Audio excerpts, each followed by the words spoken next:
Well, welcome to Classic and Retro, and welcome to the new project car. Now, if you haven't already, please click the subscribe button, check out some of the previous videos on the different projects we've got going on.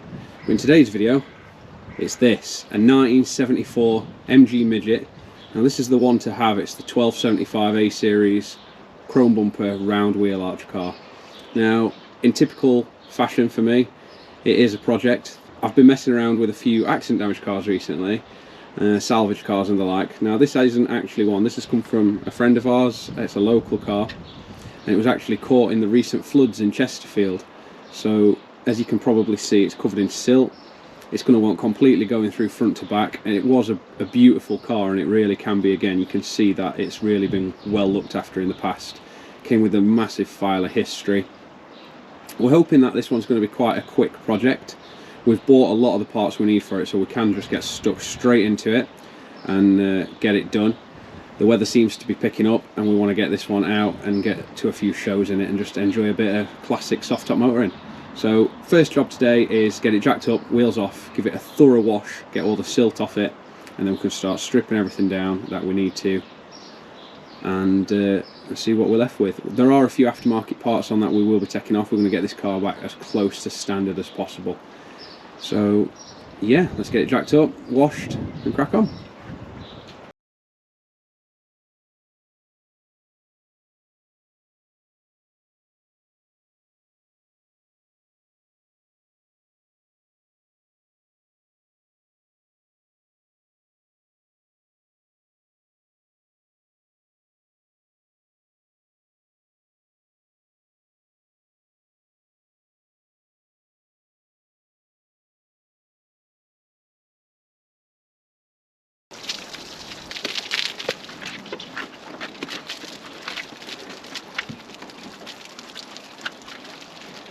So it's pretty clean now. Everything under the suspension and all under the arches were covered in a thick layer of grease. So we've gone heavy duty degreaser, scrubbed all the arches, scrubbed all the engine bay, scrubbed all the door shuts. We'll do the wheels separately because they need new tyres anyway. So we'll get new tyres on those and get the Ross styles all cleaned up. It's come up actually quite well. There's still more to do, but for like an initial clean so we can get cracking with it, that's fine. The next thing we're going to do is we're going to take off a few of the non-original parts. Now, purists will love that, some people won't. It's all about personalising your car. I want to make this as original as possible, so things like the mud flaps are going to get changed, spotlights are going to come off, mirrors are going to get changed for the original text style mirrors, little things like that, and then we can start stripping all the suspension and brakes because we've got all new suspension, all new brakes to go on there to bring it back to how it was. We'll also get the carpets and seats out, empty everything out of the boot, dry all that out, clean all that out, basically just start methodically working his way through it. So I think we'll start with something easy and fun like the mirrors and go from there. Well, these couldn't be easier really. There's one small flat bladed screw in the back of the old mirror, just there. You just loosen that and the old mirror comes off. We'll give it a quick wipe, give it a quick clean up, get under the base, make sure it's all as nice as we can make it for now.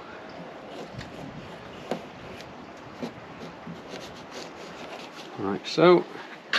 The new mirrors are the original text style mirrors, and they just click into place, and they're held on with a small Allen key bit.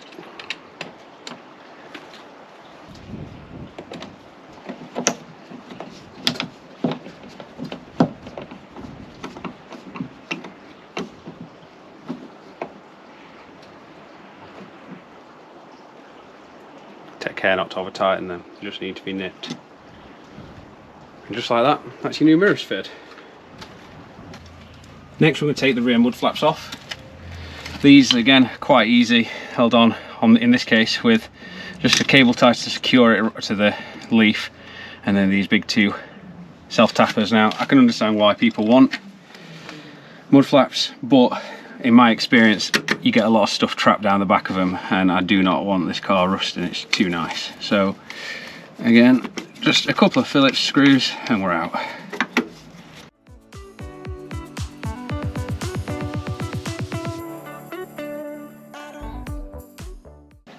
Right, so we're going to do the same with front. These are held on with 3 7/16 bolts, and full disclosure, I've already tried to undo one of them so I knew what size they were, and I didn't want to have to crack grinder out, but yeah, they're going to come off fine, so we'll get those removed.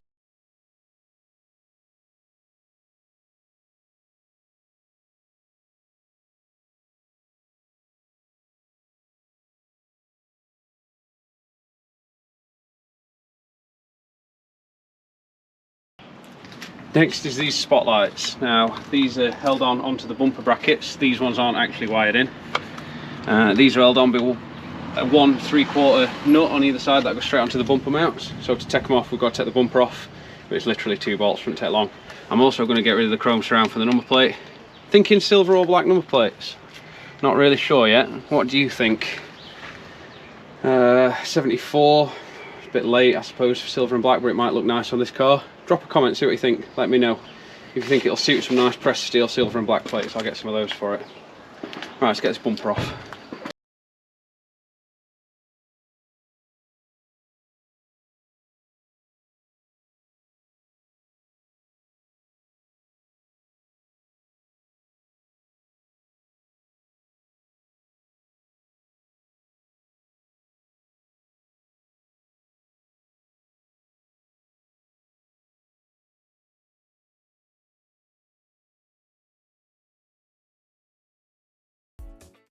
I think next we need to tackle some of this. There's a lot of stuff in here. It's quite mouldy, as you can see. We need to get this out and figure out what we've got, get the carpet out, get it cleaned, get it dried. Figure that out. That looks like a rear half tonneau cover, which is quite good to have. So we'll keep hold of that, give that a clean.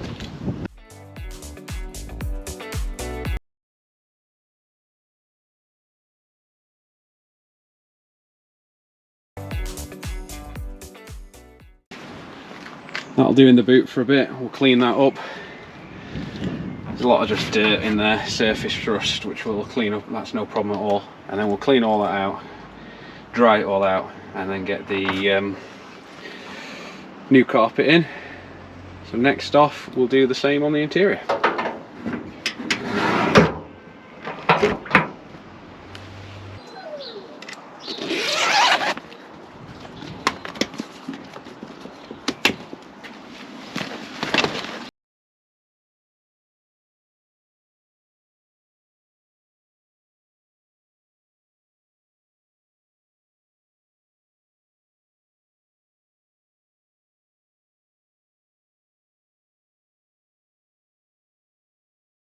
Is get all the carpet out. As you can see, I've already made a start on that side. I've taken the transmission tunnel carpet out. That was mainly to get to the gearbox fill point, but it's all going mouldy. You can see where the water got up to. I believe the water line is there. So everything below that point was underwater, which is not ideal at all. We need to get all these trims out, give everything a clean. I don't know if we're going to replace these seats, but we definitely need to uncover them. We've got all new carpets, as I mentioned earlier, so the seats couldn't be much easier. They're alright. There's 4 bolts holding them in. Weirdly, 3 come from you access from underneath and 1 of them you access from above. So that one, that one, that one are all from underneath, and then this rear one, you slide the seat all the way forward and you get it from above. But driver seat's already out, looking good. We'll get all these trims out, get the passenger seat out.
one till last, because once it's off you have to be very careful opening the door, because obviously that's the check strap and that's screwed to it.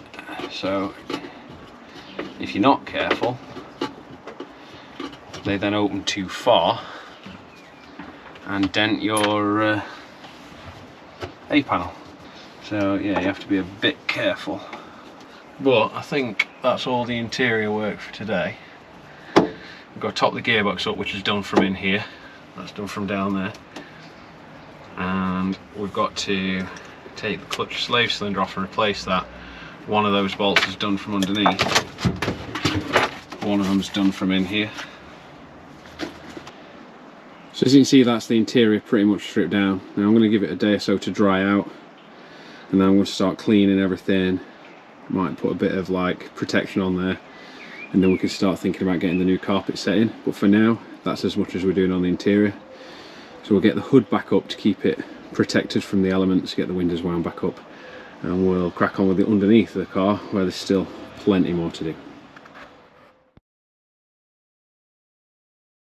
We're going to replace the rear brakes. We've got new drums, new shoes, new fitting kits and new cylinders. It's horrific, I hate it. Oh dear.